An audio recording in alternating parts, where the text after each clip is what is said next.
Question number 9, দিনে 6 ঘন্টা কাজ করে 15 জন শ্রমিক 26 দিনে একটি নির্দিষ্ট কাজ কমপ্লিট করতে পারে।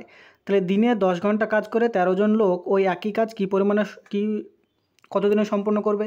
তো এই ধরনের অঙ্কগুলো আমরা আগে শিফটে করেছি। M1 D1 H1 divided by W1 is equal to M2 D2 H2 divided by W2। তাহলে এখানে আমাদের বলেছে একই কাজ করতে হবে, তাহলে W1 আর W2টা আমরা কেটে দিতে পারি, কেননা দুটোই হচ্ছে সমান। তাহলে এখানে বলেছে প্রতিদিন 6 ঘন্টা করে কাজ করে 15 জন শ্রমিক 26 দিনে যে কাজটা করে সেই কাজটা করতে কত দিনে সম্পূর্ণ করবে? তাহলে দিনটাকে যদি আমরা এক্স ধরি, প্রতিদিন 10 ঘন্টা করে কাজ করে 13 জন শ্রমিক, তাহলে এইটা ক্যালকুলেশন করলে আমরা এক্সের ভ্যালুটা পেয়ে গেলে বলে দিতে পারি যে কত দিনে তারা কাজটি সম্পূর্ণ করবে। তাহলে 13 দিয়ে যদি 26 কাটি তাহলে পাই 2, আবার